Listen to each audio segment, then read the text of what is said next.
What is the deal, YouTube? It is your boy MOJO, Mojo Siesta, bringing you some gameplay of the Order 1886. If you're new to my channel, you probably haven't seen me do this before, but, you know, alright, whatever. I think the game's alright, you know, it's decent. You know, I'm sick and tired of always uploading The Last of Us.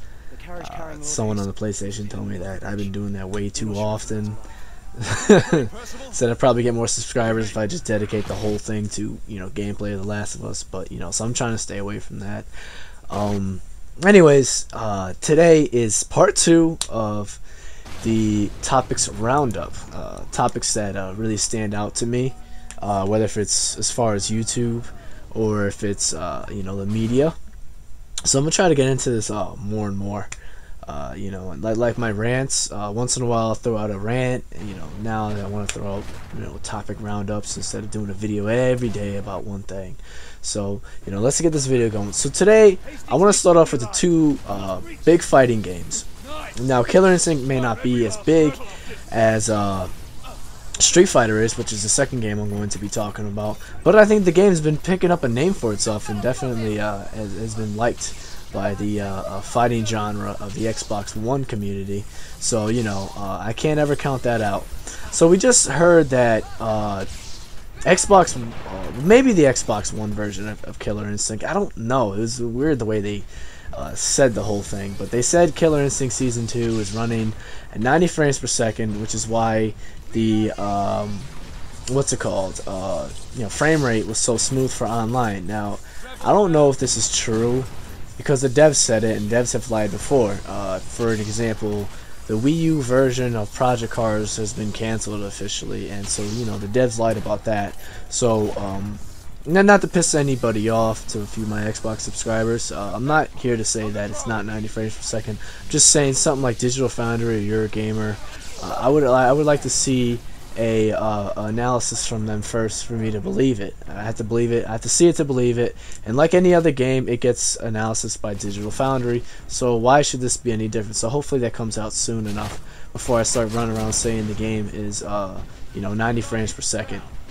So yeah, if it is 90 frames per second, I think that is a great feature for the Xbox One, as well as these developers who put the game out to 90 frames per second. I think that is a round of applause for that one. That is a tough feat, you know, to have, regardless of what you say about the game, whether if it's only 900 or if it's not too graphically demanding, certain you know, like Rise or the Order 1886.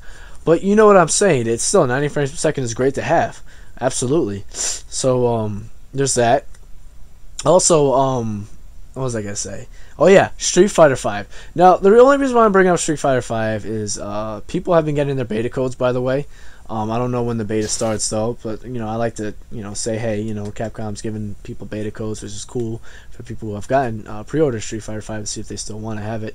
Also, I like to say, from what I've heard, and I don't know if this is true or not, but I just heard it from Anchorman's video, so go check his videos out. I've heard that they're having unlockable DLC stuff where, you know, you have a choice where if you want to buy it or you could just unlock it. Now, I am absolutely all for this. Actually, I think this is better than the way we used to do things, where you just had to be amazingly good at the game to unlock it. But I like the fact that it gives people the choice who don't want to, like, dive too deep into it, that want to pay for some stuff like that. But it also takes away the whole pay-to-win aspect as well. Like The Last of Us has some DLC in there, which is definitely pay to win. The Tactical Shotgun and the Bomb Expert are the two biggest ones, and I don't like having those as DLC. I don't like the fact that it forces consumers to want to buy those if they want to have those. It'd be nice if you could unlock them, which I think it's cool how Street Fighter gives you the option to unlock them. It's kind of like a free-to-play game like Warframe, where you either have the choice to buy it or you have the choice to grind it out and unlock it. I am all for this, as long as you don't go too crazy with the whole, you know, you have to play like 1,000 hours to unlock something. As long as there's nothing like that, I'm absolutely cool with it. Absolutely cool with it. I think this is a great way to handle DLC, and I think this is the perfect way to handle DLC. Matter of fact, I wish almost all ways are handled like this through DLC. Unless, of course, if it's like a really, really good standalone DLC, like, you know, the Forza Horizon DLC was cool with the Fast and Furious. I could see that being sold. Or, you know, Infamous First Light was cool, or the Assassin's Creed Freedom Cry was cool. Those are just examples of DLC that I think are fair, but I'm talking about these little tic-tac pay-to-win DLCs or microtransaction DLCs. Those are the ones that piss me off the most. So having stuff like that, you know, characters, costumes, shit like that, if they have it, if they have that for unlockable, I think that's dope, and I think that's the way DLC should be handled. I'm looking at you, Destiny. Fucking cheap bastards. But anyways, yeah, so I just wanted to bring that out. I think that's really dope how they have those. You know, I think that, like I said, I think that's the way DLC needs to be handled from here on out. Another topic I like to talk about when it comes down to, you know, media bias. I think people need to cool with the whole media bias. Last generation, the PS3 guys looked like they were wearing tinfoils on their head. They looked insane. Now the Xbox One guys look like they're wearing tinfoil on their head. They look like a bunch of insane psychos. You know, there's always underrated consoles. Yeah, sure, the Xbox One is underrated right now. I don't think the PlayStation 4 is overrated. I just think these consoles are just where they're at because where they're at. This is competition. This is like a sports game. It is what it is, alright? Fucking deal with it. Maybe somebody just doesn't want the Xbox One just because you may like all these games. Maybe somebody just likes multi-platform games and, you know, they want to go with the superior 1080p, you know, whatever you want to call it.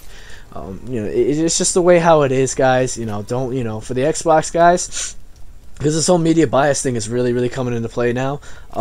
For the Xbox guys, take my word for it. Do not look like these fucking psychopaths going around saying the media. Yeah, go out there, blame the media all you fucking want. But at the end of the day, most people are casuals. Most people like multi-platform games like Call of Duty and Assassin's Creed, and that's just the way how it is. Not many people really pay attention to exclusives too much, unless you're talking about Halo, Uncharted, or something like Gears of War, GT, shit like that. But you guys know where I'm going with this. Don't get too deep into the whole media bias because I think it's a bunch of bullshit. And, you know, I could go on all day about why it's just a bunch of hunkadory. I mean, trust me, guys, take my word for it when I say I can go on all day about how media bias theory is a bunch of bullshit. You know, clouded by these Xbox gamers right now because they're, you know, they're not in first place and they gotten so comfortable, you know, with it. You know, the whole thing with the Halo 5 being, you know, this is just an example right now. The whole thing with Halo 5 was biased, you know, when they were doing digital analysis on that. Yet, around the same time, Star Wars Battlefront just had a fucking analysis, like, right after that. And those are both games that are coming out this year. And then they said, why isn't Uncharted getting an analysis? Well, little to known fact, Uncharted eventually did get an analysis, but the reason why it took this long was because Uncharted doesn't come out till fucking 2016. So there you have it, you know, like, don't play into this shit. It is a bunch of bullshit. Just want to let you guys know that. You know, I look out for my subs, and you know, let me give you guys the best advice that I can. But anyways, let me know what you guys think about my part 2 video. Please leave your comments in the sections of YouTube. And of course, last but least, cheers to you. Have a good day. The rebels are in retreat.